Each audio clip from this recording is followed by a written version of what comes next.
My name is Nekpen Obasogie. I'm broadcasting from Toronto, Canada. Today's topic is about a great Nigerian man that is well known for his humble and selfless community service here in Toronto and in Nigeria, Dr. Chidi Iwayawu.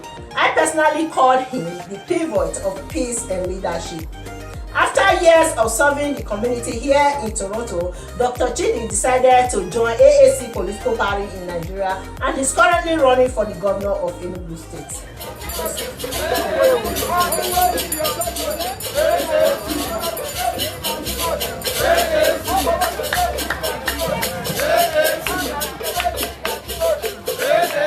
Dr. Chidi is a multi-talented man with many titles. He's a chief, politician, architect, minister, reverend, and a singer.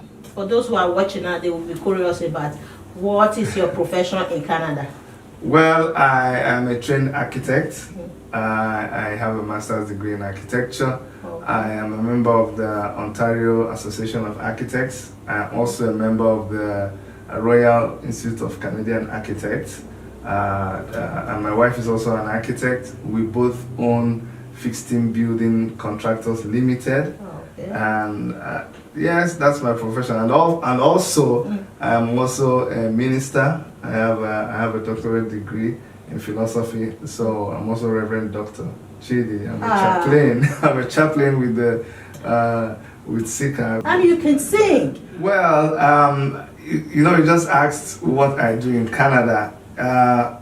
I'm a person of several parts. Okay, Multi-talented. Well, in life you have to diversify. You cannot. I'm someone who believes in the principle of diversification, and I'm also a coach.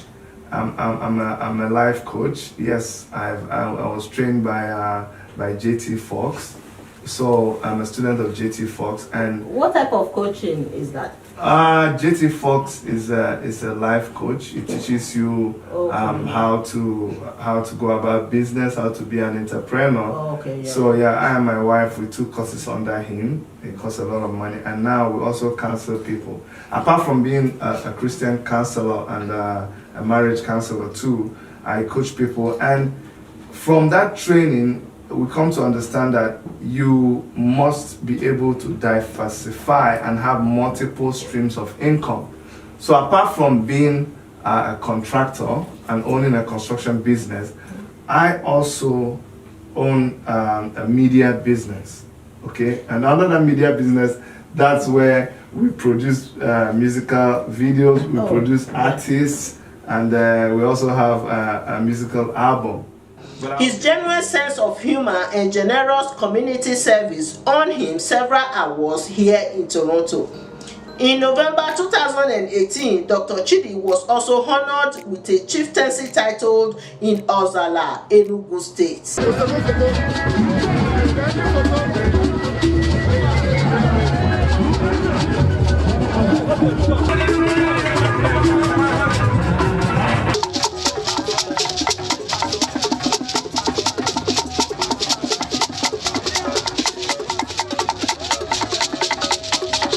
In 2009, he was elected as the president of Enugu State Association in Canada, where he served for 2 years. While in 2015, he was also elected as the president of Nigerian Canadian Association in the largest Nigerian community in Canada, Toronto.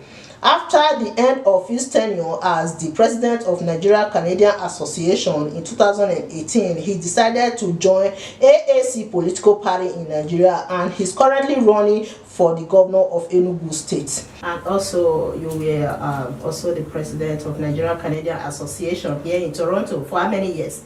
Well, before I actually became the president of the Nigerian Canadian Association, when I came to Canada in 2007, after just a year here, I wanted to impact my people here, my people, not just Nigerians, but my people from Enugu State. So I contested for the position of president of Enugu State Association, and I became the president of Enugu State Association here in Canada. And then 2 years after that, I became the social secretary for the Nigerian Canadian Association. And then a year later, I became actually 2 years later, I became the president of the Nigerian Canadian Association. So I've served the community here for 4 years. And after that, I had to resign and then start my quest to be the governor of Enugu State. Okay, do you think being the president of Nigerian Canadian Association also prepared you for the position that you are running in now? Oh yeah, my dear. I think that has really prepared me, because for you to be in a leadership position,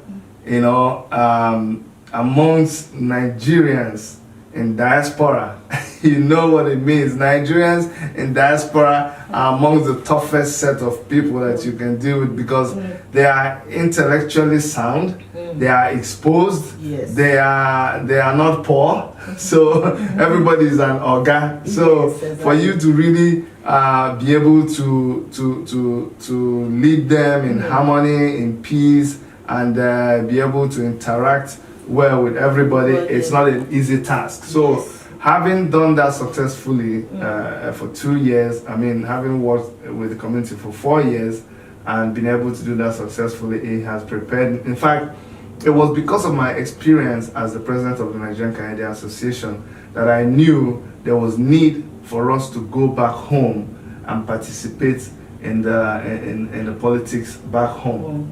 Because while we were here, we protested, we engaged the government in Nigeria, we wrote letters, we demonstrated, we were always abreast with what was happening in Nigeria. So we felt and they called us internet dogs, they called us all kinds of things, and they dared us to come back home if we are really serious about making a change. And so that's when I decided, you know what, it is better not just to operate from the diaspora.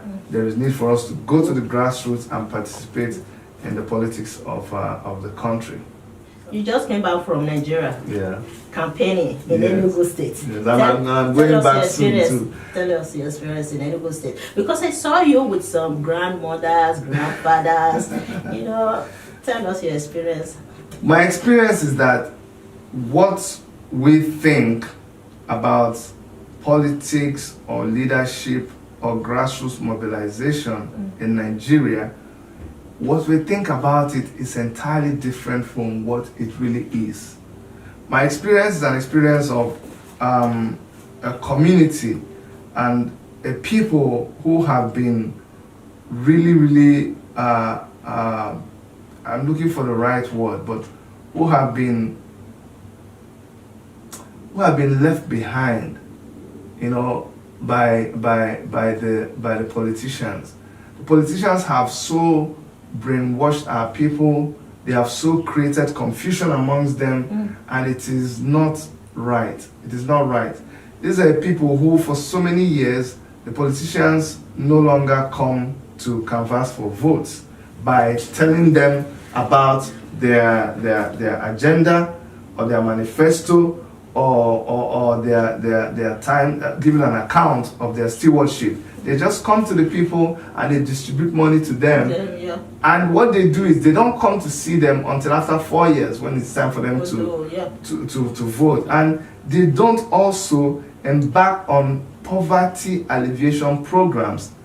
I've come to see this as a terrible and wicked act by politicians back home, because what they've done is that they have denied the people an opportunity to be self-subsistence, and that's why they did not get involved in this self-reliant programs. That's why they didn't get involved in these poverty alleviation programs. So the people don't have money. The people are poor, the people are hungry, and they keep them that way until election time. So that when they come to give them this 1,000 naira, the people are jumping for it. Because so they are vulnerable. Of course. So that was my experience back home. I saw that it was more terrible than what we actually thought it was. There's more work to be done back home. There are a lot of work to be done. We need to change the people's mindset, their perspective to what is supposed. Yeah. It's going to take a while. It will take a while, but it's a job that we must do if we must help our people. It's a job that we must do.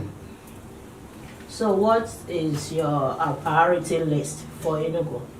My 4-point agenda is tied to the 10-point agenda of the African Action Congress, which they represented by the acronym SPICER HIT. Okay, it is out of that that we derive my own 4-point agenda, which is MEGA, and my slogan is to make Enugu great again. So that's a mega vision that so it took us time to coin all of this. And so MEGA, which is mega, is also what we use when I talk about my mega vision for Enugu State, which is a huge vision. And under that MEGA, M represents our plans to multiply agriculture in Enugu State. The fact that in 2018, Enugu State is not self-reliant in agriculture is unacceptable. The fact that we have to be importing corn and yams and vegetables from northern Nigeria, where the conditions are worse than the conditions that we have in our state, is unacceptable. So we are going to embark on a massive mechanized farming program that will make sure that we feed the citizens of Enugu State, but not just feeding the citizens of Enugu State. We're going to be able to export food to other states in Nigeria and also export food outside the country. We have researched this. We have a working committee. We have talked with people. In fact, I was in Nigeria with a mission, a delegation from Canada 2 years ago, and we went around, we spoke with state governors and other people, and we saw people who were already doing it, so I already know that it is possible. Oh, okay, so yes. People are also doing it. Okay, Anambra State is already exporting products, farm products to outside the world. Oh, yeah, so I know it is possible. So that's under M. Then under E, we talk about enhancing the economy of Enugu State. Under enhancing the economy of Enugu State, there are so many things that we're going to be dealing with. We're going to be dealing with education. We're going to be dealing with the economics of Enugu State. Well, in fact, let me just tell you one thing I need you to realize about Enugu State. Enugu State is located in a position that makes people who are going to shop in Onitsha, you know Onitsha is a very huge market in the east. People come from northern Nigeria, they pass through the 9th mile corner and they go to Onitsha to shop.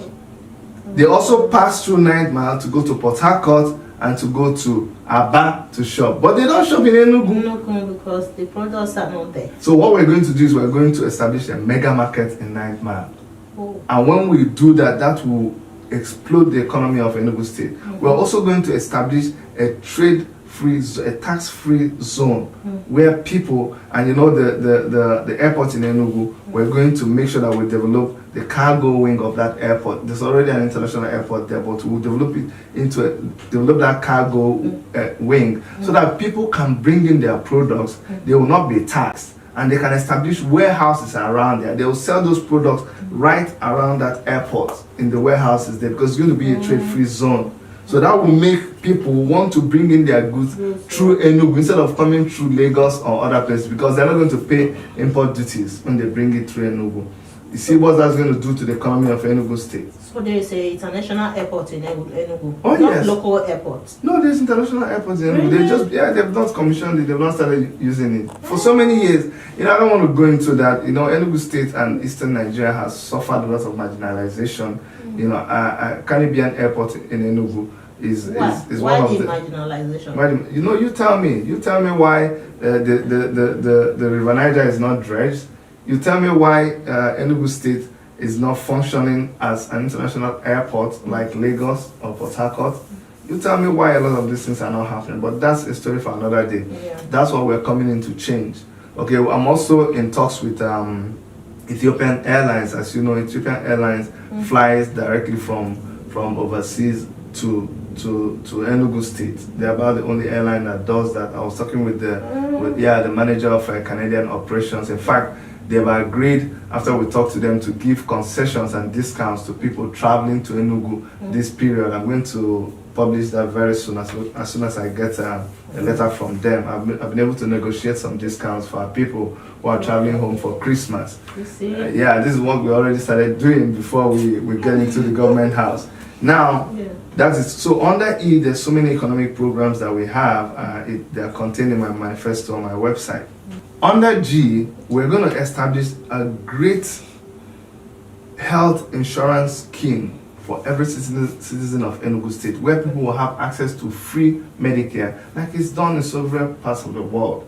In AAC, we have researched these things. We know it is possible, we know it is doable, and it is coming. Healthcare problem is one of the biggest issues affecting people in Nigeria. Healthcare. Let me tell you the truth. My father died out of complications that had to do with blood sugar.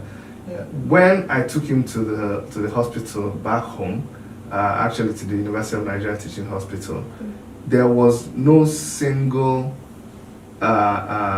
equipment. I'm not talking about equipment, just this small testing machine to test for blood sugar. In the whole hospital, we had to book. And I think it was only one that was working. And these are things that people get here free. That was what prompted us when we came back here. We went around, we didn't even have to buy. We just solicited from our family doctor and their friends, and we got over 20 of those test kits, and we sent them back home so that people can use those machines to test for blood sugar free. And then finally, under A, we are going to introduce advanced world-class infrastructure in Enugu State. You know, when we talk about infrastructure, the only thing that people talk about is road.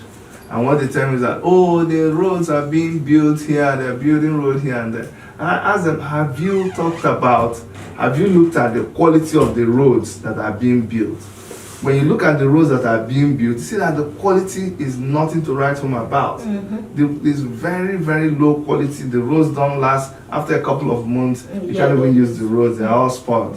And the thing that pains me is when they go and they scrape the road that has been there for several years, which is even stronger, and they go there and in a bid to use the specified thickness, they just pour chippings and other materials, and they don't. You know, when you pour it, when you want to achieve like maybe 4 inches, you have to pour something like 10 inches. Then you now compact it to 4 inches. But some of the contractors, they'll just pour 7 inches, and just the roller will just pass it one, to just reduce, and they say 6 inches. Exactly. What that does is that you don't have a strong road. I'm somebody who is into construction, so I know these things. I know what to do. But infrastructure is not just about roads. It's about transportation. It's about rails. It's about mass transit, and it's about so many. So we're going to. There was plans to build a monorail in Enugu. We're going to reactivate that plan. The person who was to build a monorail is Igwemezie. He has his company here in Toronto, Canada, and he's a very good friend of mine. So I'm going to use my relationship with him to try to reactivate that project in Enugu. In fact, I was involved somehow in that project. I was able to do. I consulted for them. We did some 3D drawing for them. So I'm very close to that project. I kept wondering why that project did not manifest. So I will do everything within my power as the governor of Enugu State to see that that project is resuscitated, because it's clean energy that drives the train, and then it's also a way of transporting people, you know, to and fro from the outside the city to the city center, and then they avoid all the big traffic jams when they use monorail. So we're going to activate that, and of course I talked about air transportation before. We'll make sure that all of those things are looked into. We'll build world-class infrastructure. We will also develop tourism in Enugu. Tourism is one thing that we have it all. You don't need to do plenty to develop tourism. we go for vacation outside the country. We go to Mexico, we go to the Caribbean, and when you go there, the thing you're paying to see is what we already have back home. And we have even better. We have culture. Yes, now we have our cultural dances. There used to be masquerade festival that they used to do. I don't know, we need to reactivate such things, and we need to bring people. Anambra State was the first place they had masquerade festival in Nigeria. So, but when it was the old Anambra State.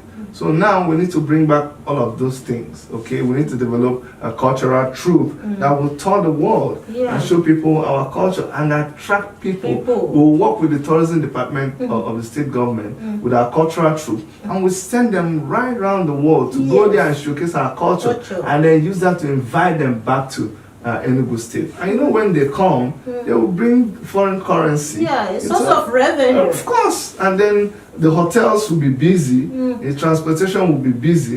Yeah, we're even going to develop, you know, like they have Uber system for taxi, for taxis. We're going to develop that right down to even Okada. In Enugu. Yes, those are plans that we have. Like Uber, like the Uber we're using. Yes. You call Okada, the Okada will be nicely dressed. You don't have to pay him. You pay him through the app on your phone. Yeah, something like that. Oh yes, we're going to. In fact, there are so many things we are not letting, because every time we talk about an idea, somebody steals it and they do it before we get there. So we have a lot of ideas, sophisticated ideas that are 2018 compliant. Because you know, in our party we have smart young people who know what the country needs and what the world needs and where the world is right now. So these are they've been brainstorming, and there's marvelous ideas that we already have. Now that you are running for the governor of Enugu State, there are also some oppositions like PDP and APC. How will you deal with them, especially when it comes to ringing elections in Nigeria? Well, Nekpen, what you have to understand is that APC and PDP is one and the same party. There's no difference between them, because it's the same people in APC that we have in PDP. And they already have an established system. They're not going to change. You don't learn, you don't teach new tricks to an old dog. So the only way they know how to win an election is through rigging. So let them bring their rigging. We also have our joker for them. So we're waiting for them. We already know their strategy. We've seen what has happened recently when the government in power employed all kinds of things to influence the elections in Ekiti and in Osun State, you know, and we saw how money was freely shared. So let them try it. One thing for sure is that they were able to use the power of state. They used about 30,000 policemen in one state, but you're not going to be able to multiply it when the other 34 states are going to be holding elections. You cannot have 30 times 34 policemen. And remember, each policeman is supposed to be in his area to be able to vote, so they cannot just move around. So that also is a checkmate for them. They're not going to be able to muster that kind of force that they mustered in Ekiti and Osun State. That's number one. Number two is that you see that you remember the House was able to approve for electronic voting to be used. So when it is electronically used, things can be calculated, things can be monitored. It's not just saying that, oh, you know, the paper didn't come on time here, where this person changed the figures. We can go back after the election, and INEC can produce the data that is stored in these machines, and we'll be able to use it to be able to counter whatever. I'm not saying they cannot rig. Yes, let them go ahead and rig. And then the biggest task that we have facing us is how to be able to reach out to the grassroots and talk to them. Yes. That is the biggest task. Information, because nobody has been talking to them. APC don't go to the people to talk to them. PDP don't go to talk to them. They just go there and share money. So for a long time, they have not been hearing from the politicians. They have not been hearing from the candidates. So for the first time after so many years, now here is a party and the people who will go and tell them the situation. Like, we go and educate them about the money that is being given to them. the origin of that money, the source of that money. In a video I did, when I called it a kitty blood money, we broke it down for them. That 1,000 naira they gave you is the money that the politician that was, or the contractor who was given contract to build the road in your village. He did not build it. And so the potholes made that van, that bus, have accident and killed your people, your village people. And the ones that were not killed, they rushed them to the hospital. But guess what happened? When they got to the hospital, there was no light, because the contractor that was supposed to buy the generator did not buy the generator. He kept the money for politics. The person who was supposed to supply medicine did not supply the money. Did not supply the medicine. He kept the money. The person that was supposed to equip the hospital with oxygen tank did not do that. The blood bank, there's no light, so the fridge is not working, so there's no blood. That's why all those people died. Hey. Now that is the same money that they came and they distributed to you and you took it. So the blood of those people who died as a result of the things that those people did not do, and now they hold that money, their blood is crying on that money that you're holding. And when we tell them this kind of stories, they sit back and they say, it's true. It is true. I'm not saying that every money that you see in the hands of a politician or somebody vying for election is blood money, but at least it makes people ask questions.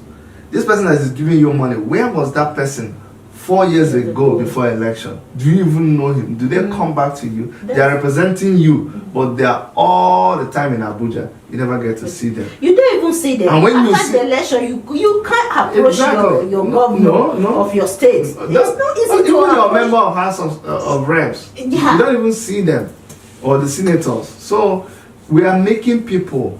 The war is a war of the mind. So opposition that we have, let them keep opposing us with their money and their rigging. We will oppose them with educating the people.